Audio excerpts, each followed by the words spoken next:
presse, en réalité, ce n'est pas une maison de la presse comme les cyber qu'on avait créés. Mais nous, dans la nouvelle approche, il ne s'agit pas de ces maisons de presse, mais il s'agit d'une vraie maison de la presse. Vraiment où il y a toutes les commodités.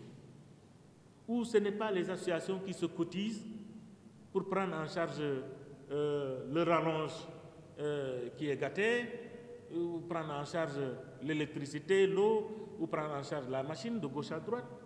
Non, ce sera un démembrement de la maison de la presse à Ziguinchor comme un service qui sera géré par des agents. Ça me permet de dire aujourd'hui que nous sommes appelés à collaborer avec l'administration territoriale. L'administration territoriale, il y a la mairie, mais également il y a la gouvernance et la préfecture. La meilleure manière aujourd'hui d'accélérer les choses, que le gouverneur nous dise, il y a un édifice effectivement qui est sur place, nous l'affectons à la maison de la presse. Maintenant, nous, maison de la presse, on va essayer de rénover ce bâtiment-là afin qu'il réponde aux exigences de la maison de la presse pour permettre à la presse locale d'être ensemble. Oui, je suis président de l'association de la presse pour l'entraide et la solidarité, qui n'a que deux options. Solidarité, entraide. Point. Il se trouve aujourd'hui que c'est le président de la presse qui est directeur général de la maison de la presse. Donc le partenariat est tout de suite trouvé. J'ai, avant d'être directeur général, lancé l'idée selon laquelle, pour donner la dignité à la presse,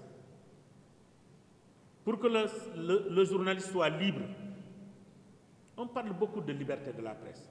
Vous ne pouvez pas libérer la presse alors que vous n'êtes pas libre.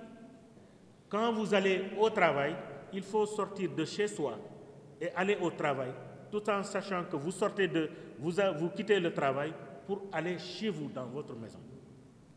C'est pourquoi j'ai lancé, en tant que président de la presse, l'idée de la cité de la presse.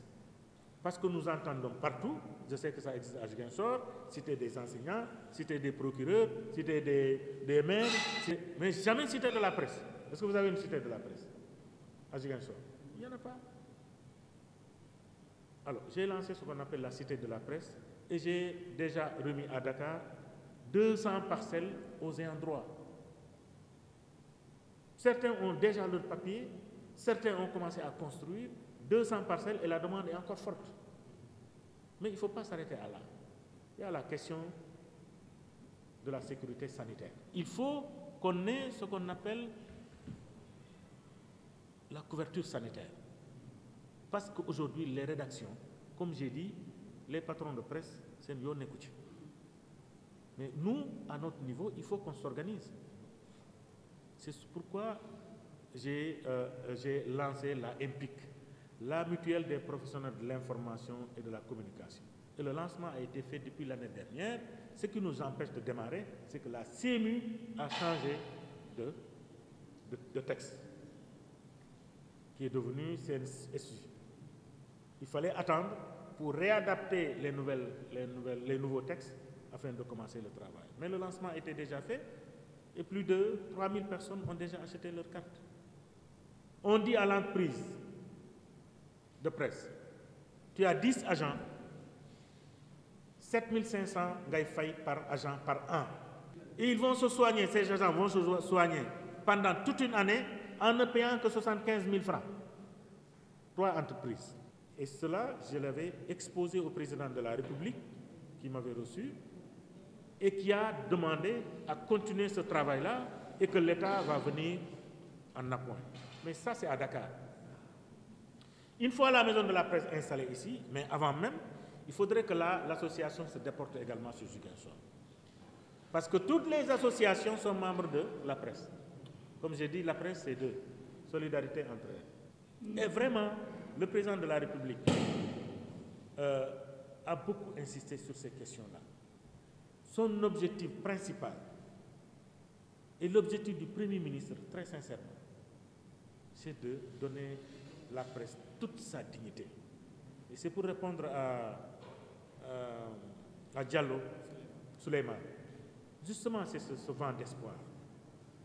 qu'on veut susciter dans la presse. Il faudrait que cette vent d'espoir ne soit pas seulement chez les agriculteurs, chez les éleveurs, chez les commerçants, chez d'autres. Il faut que ce vent d'espoir souffle également au niveau de la presse.